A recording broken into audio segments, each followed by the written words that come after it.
It was 11:45 at night when my phone lit up on the nightstand. A single notification from my mother, Patricia. I swiped it open, expecting an emergency. Instead, I saw a photo. It was my childhood bedroom, but it looked like a crime scene. My books, my awards, my clothes, everything was shoved into black garbage bags. Underneath, a caption read, "We need this room for Brooke's new walk-in closet. Come get your junk by morning, or it goes to Goodwill." 3 seconds later, a second notification popped up. My sister Brooke had hearted the message. Before we find out how Kelsey responds to this absolute betrayal, drop a comment and let me know where you're listening from and what time it is for you right now. I'd love to know who's part of our community.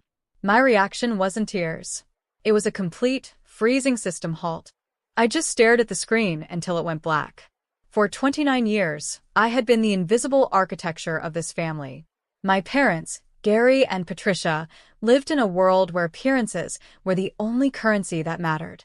To the neighbors in Spokane, they were old money, country club members with a Mercedes in the driveway and a daughter, Brooke, who was a rising star in public relations. To me, they were a financial sinkhole. They didn't know that I knew about the foreclosure notices 5 years ago. They didn't know that I was the one who logged into my father's bank account every month to pay off the $15,000 in credit card debt he racked up trying to look wealthy. I was a logistics manager. My entire career was built on moving assets efficiently, spotting bottlenecks, and preventing collapse. And for a decade, my family was the biggest bottleneck I had to manage. I remember the first time I paid a bill for them. I was 22, fresh out of college with a degree I paid for myself.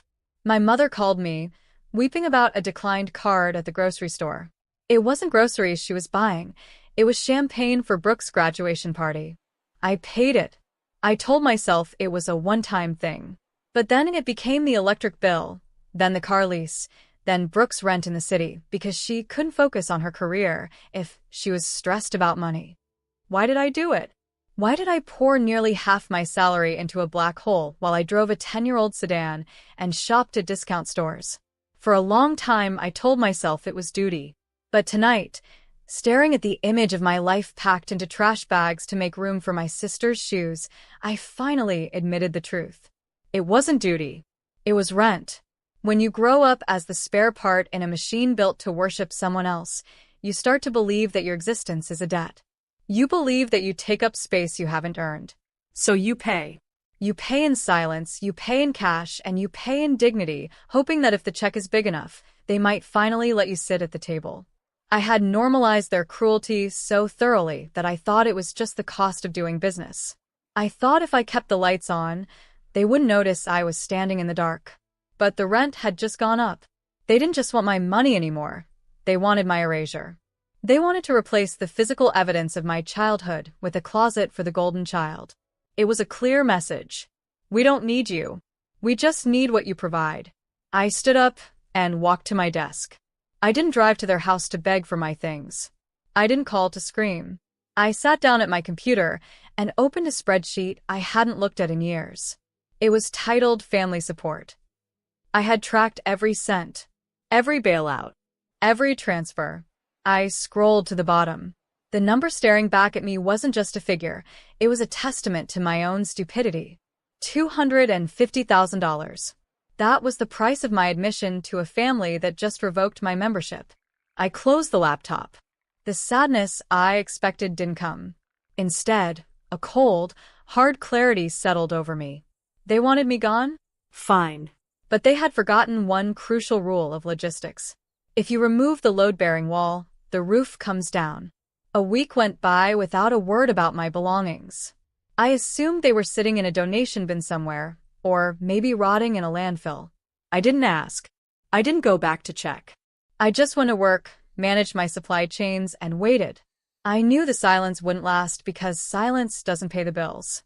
On Tuesday, the summons arrived. It wasn't a request, it was a calendar invite sent by my mother. Brooke's vice president celebration. 6 p.m. The Onyx Room. No note, no hope you can make it. Just a demand for my presence as a prop in their family tableau. I showed up because I needed to see it. I needed to see the machine operating one last time before I dismantled it. The venue was exactly their style. Too much marble, too many chandeliers, and food that looked expensive but tasted like nothing. Brooke was holding court in the center of the room, wearing a silk dress that probably cost more than my first car. She was beaming, telling everyone how she had manifested this vice president role at a top public relations firm. I stood by the bar, sipping club soda, watching her take credit for my work. They didn't know that 3 months ago, I was the one who rewrote her resume. I was the one who built her portfolio website from scratch because she didn't know how to register a domain name. I coached her through the interview questions, feeding her lines about crisis management and brand synergy while she painted her nails. But tonight, she was the genius, and I was just the background noise. My father, Gary, tapped a spoon against his champagne glass. The room hushed. He looked the part of the proud patriarch, tan and smiling, wearing a suit I had paid for 2 years ago. To my daughter, Brooke, he boomed, his voice thick with unearned pride. She is the fire of this family, the vision, the one who proves that the apple doesn't fall far from the tree. The room applauded. Then his eyes slid over to me, and his smile didn't waver, but his eyes went cold. And to Kelsey, our steady rock, always there, always consistent. While Brooke reaches for the stars, Kelsey keeps our feet on the ground. We need people like that, don't we? A ripple of polite laughter moved through the room. It was a masterclass in dismissal.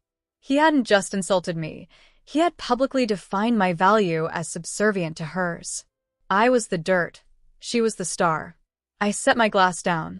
I was about to walk out when my father cornered me near the kitchen service entrance. The smile was gone now. He looked sweaty, frantic. "There's a problem with the card," he whispered, leaning in close so the guests wouldn't see. "The catering manager is being difficult. They need the final payment now, or they're going to stop the open bar." "So pay them," I said, my voice flat. "I can't right now. There's a hold on my account. A bank error." He waved his hand dismissively, the universal gesture of a liar. "And Brooke's card is maxed out from the dress. Just handle it, Kelsey. I'll wire you the money on Monday." Handle it. That was my entire life in 2 words. Handle the mortgage. Handle the credit card debt. Handle the fact that we are frauds living a champagne life on a beer budget. "How much is it?" I asked. $4,500. I looked at him.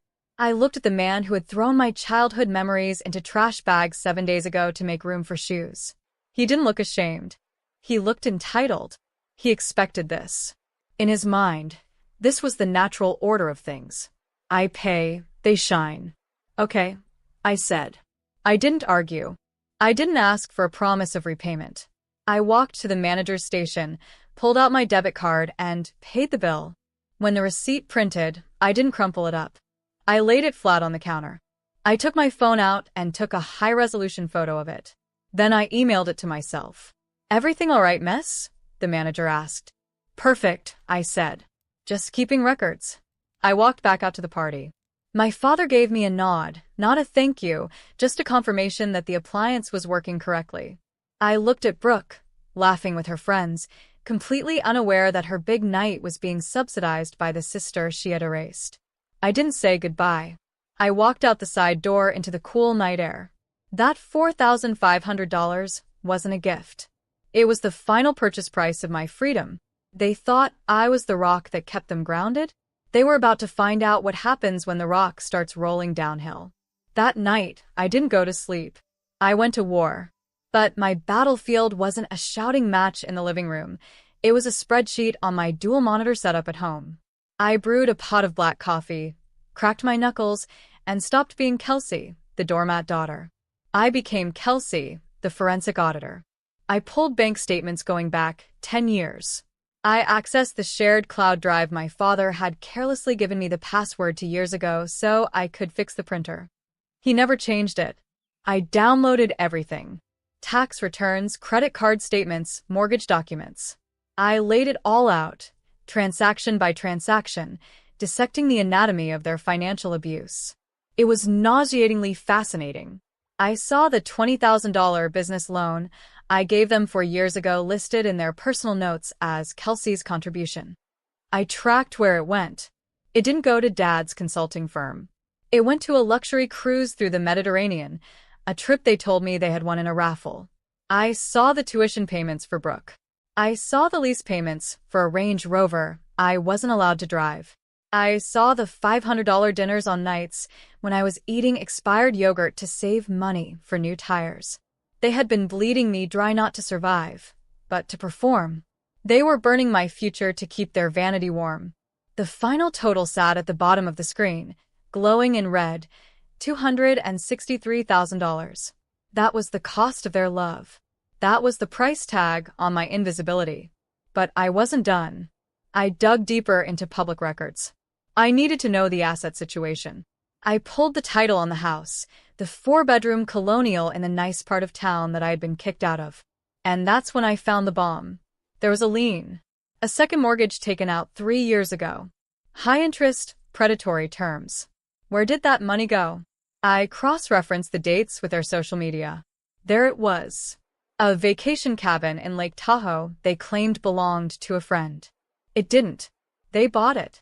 They leveraged the family home to buy a weekend getaway for Brooke and her friends, and they hadn't made a payment on the primary mortgage in 4 months. I stared at the document. Notice of default. They were 30 days away from foreclosure. They were living on a precipice, partying on the edge of a cliff, and demanding I pay the catering bill while the ground crumbled beneath them. They weren't just mean, they were insolvent. I leaned back in my chair. The old Kelsey would have panicked. She would have cashed out her 401k, begged for a loan, and rushed in to save them. But the old Kelsey was gone. The woman sitting in this chair had just sold her logistics software company for $90 million 6 months ago, a fact they didn't know because they never asked about my little computer job. I picked up my phone and dialed my lawyer, Marcus. It was 3 a.m, but he answered on the second ring. Kelsey, is everything okay? I need to make an acquisition, I said, my voice steady. Now. First thing in the morning. I want to buy a distressed debt portfolio. Specifically, a single residential mortgage note held by First National Bank. I gave him the address. Isn't that your parents' house? Marcus asked, hesitation creeping into his voice. It is. They're in default. The bank is about to auction it. I want to buy the note before it hits the open market. Kelsey, if you do this, you become the lender. You hold the lien. You effectively own the debt. I know. You want to bail them out? No, I said, looking at the photo of my trash-bagged room still open on my phone. I want to set up a shell company. Call it Phoenix Holdings. Keep my name off everything. Purchase the debt. Full cash offer. I want the deed in my hand by Friday.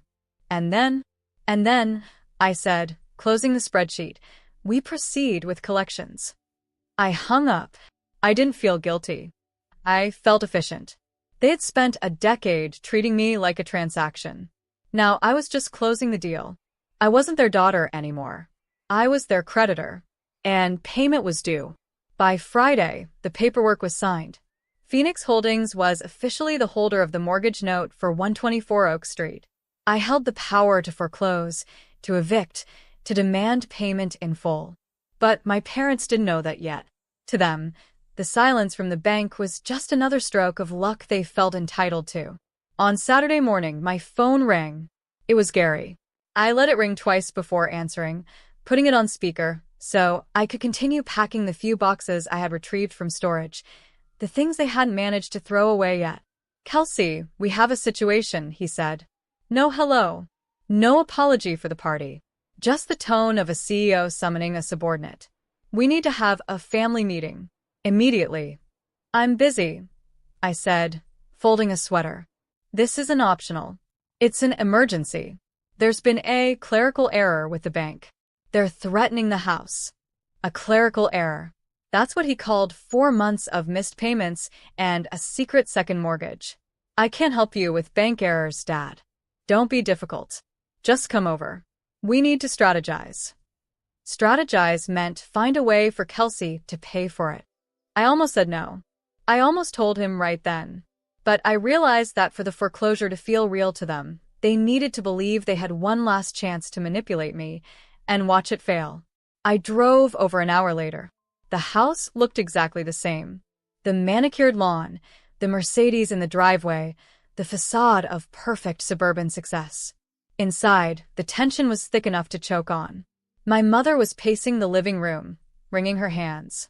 Brooke was sitting on the sofa, scrolling on her phone, looking bored but annoyed that her weekend was being interrupted by money stuff. Gary sat at the head of the dining table, surrounded by papers. He looked up when I walked in, his face a mask of serious concern. "Sit down, Kelsey," he commanded. I remained standing. "What's going on?" "The bank is being unreasonable," he started, launching into a rehearsed speech. "They're claiming we're behind on the mortgage. It's obviously a mistake, some glitch in their system from when we refinanced for their renovations." Renovations. He meant the Lake Tahoe cabin. "They're threatening foreclosure proceedings if we don't bring the account current by Monday," he continued. "It's a misunderstanding, but we need liquidity to hold them off until our lawyers can fix it." "How much liquidity?" I asked. $50,000. I didn't blink. 50,000. "It's just a bridge loan, Kelsey," my mother interjected, her voice trembling. "Just until everything gets sorted out. We know you have savings. You've always been so good with money. And think about the family image," Brooke added, not looking up from her screen. "If people find out Dad is having money trouble, it could ruin my reputation at the firm. I can't have that kind of scandal attached to my name right now." "Your reputation," I repeated. "That's the priority here?" "Of course it is," Gary snapped. "We all have reputations to uphold. Now, how quickly can you transfer the funds? I assume your 401k has enough equity to borrow against if your liquid cash is tied up." He had already calculated how I would pay. He had spent my retirement in his head before I even walked through the door. "I'm not liquidating my 401k, I said. "Then take out a personal loan," he demanded, his patience snapping. "You have perfect credit. We helped you build that credit. Use it." "No." The word hung in the air, heavy and absolute. "Excuse me?" Gary stood up, his face reddening. "You ungrateful little. We raised you in this house. We gave you everything.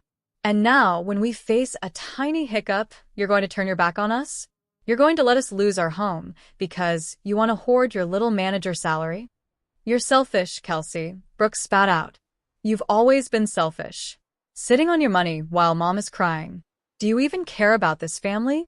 If you don't do this," my mother said, her voice turning icy, "don't bother coming back.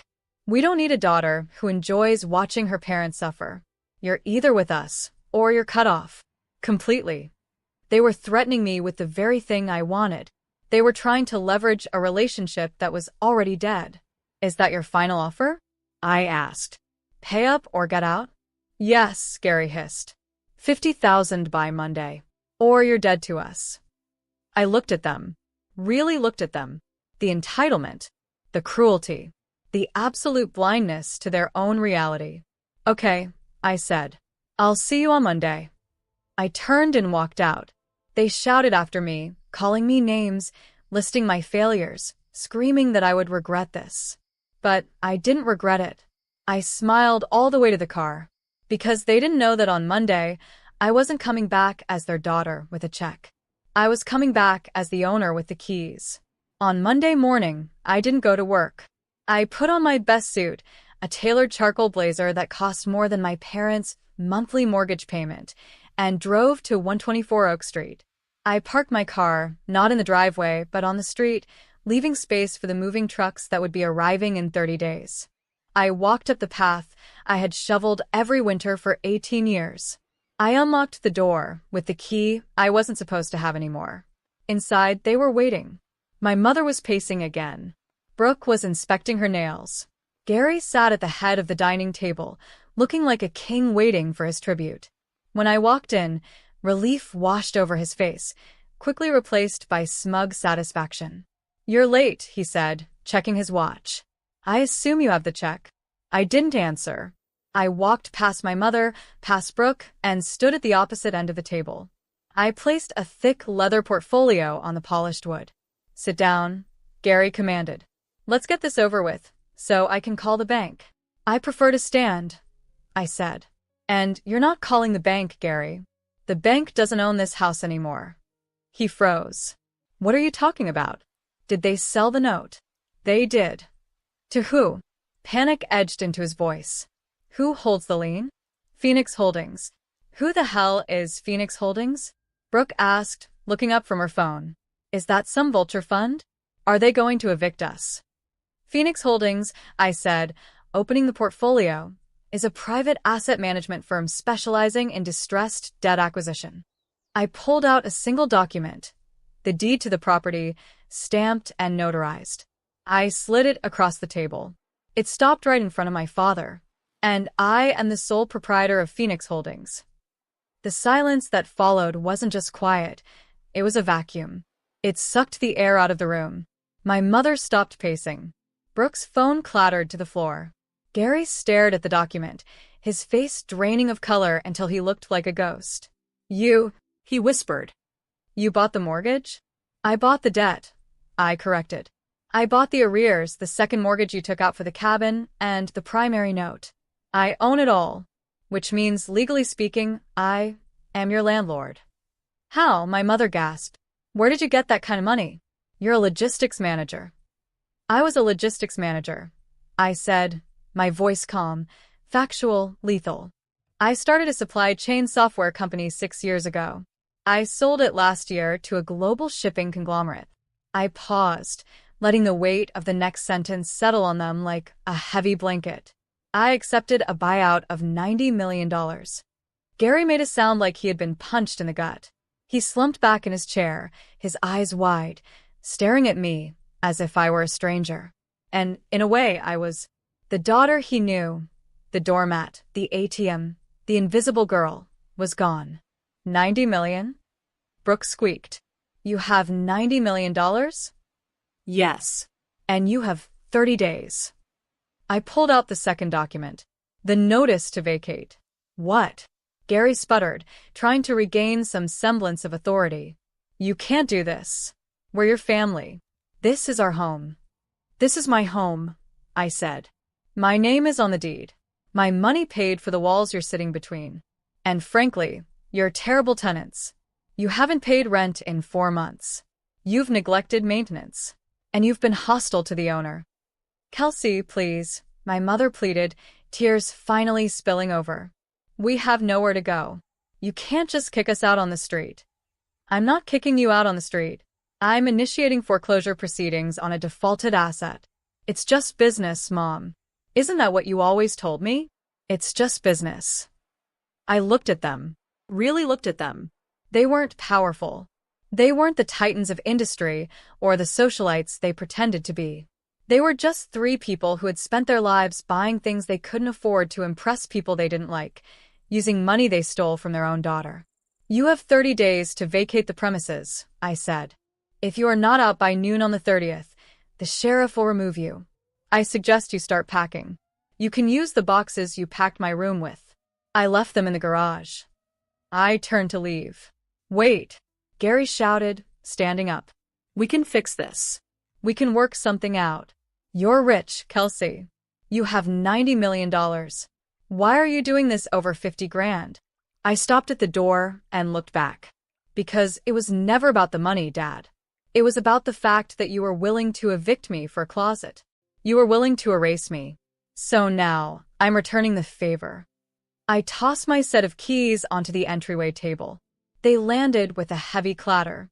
I'll see you in court if necessary, but I wouldn't recommend it.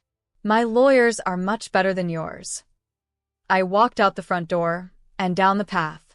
I didn't look back at the house. I got into my car, started the engine, and drove away. Behind me, the house stood silent and imposing, a monument to their ego. But in the rear-view mirror, it just looked small.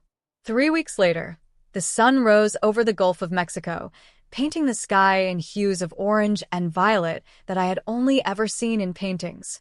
I stood on the balcony of my new home in Sarasota, Florida, holding a mug of coffee that tasted like freedom. The air was warm, smelling of salt and jasmine, a stark contrast to the stifling, polished scent of my parents' house. I wasn't hiding anymore. I wasn't the secret millionaire living in a modest apartment to avoid attention. I had bought this house, a sprawling, modern glass and steel structure overlooking the water, under my own name. No shell companies. No aliases. Just Kelsey. My phone was on the table inside, turned off. I knew what was happening back in Spokane. The movers had come yesterday. My parents were currently unpacking their reduced lives into a 2-bedroom condo on the outskirts of town. It was a nice condo. I knew because I own that building too. I had allowed them to rent it at market rate, a final act of grace they probably interpreted as an insult. They were furious, humiliated, and for the first time in their lives, accountable. Moving here wasn't running away. It was an act of sovereignty. For years, I thought that staying and enduring their abuse was strength. I thought that if I paid enough, tolerated enough, and shrank myself enough, I could earn my place. But standing here, watching the waves crash against the shore, I realized the truth. You cannot earn love from people who are committed to misunderstanding you. And you cannot find peace in a war zone, no matter how much armor you wear. Moving wasn't a retreat, it was a relocation of assets. I was moving my most valuable resource, myself, to an environment where I could thrive. It was the ultimate logistical maneuver. I had cut the dead weight and optimized for happiness. I thought about Gary and Patricia. They were probably telling their friends a story about how their ungrateful daughter stole their home. They were probably crafting a narrative where they were the victims. Let them. Their opinion of me was none of my business. They had chased status their entire lives, buying things they couldn't afford to impress people who didn't care. And in the end, it left them with nothing. They had spent decades building a facade, a hollow shell of wealth and perfection. I had spent that same time building something real, skills, resilience, a fortune. They had the appearance of power, I had the substance of it. And when the crash came, the facade shattered, but the substance held firm. It was the ultimate lesson in value versus cost. They knew the price of everything and the value of nothing. I finished my coffee and walked down the private stairs to the beach. The sand was cool under my feet. I took a deep breath, filling my lungs with air that didn't feel heavy with expectation. I wasn't just retiring. I was starting over. I had already begun paperwork for a new foundation, the Invisible Fund. Its mission was simple: to provide financial literacy, legal aid, and emergency grants to family members who were being financially abused. I wanted to help other fixers find their exit strategy. I wanted to turn my pain into a ladder for someone else. I walked toward the water, the ocean stretching out before me, vast and open. I didn't look back at the house. I didn't check my phone. For the first time in 29 years, I wasn't waiting for a text, a demand, or a crisis. I was just here, present, whole. The invisible girl was gone. The woman walking on the beach was seen, powerful, and finally, undeniably free. If you believe that respect should be the currency of family, not money, hit that like button and share the story. And tell me in the comments, would you have evicted them or let them stay?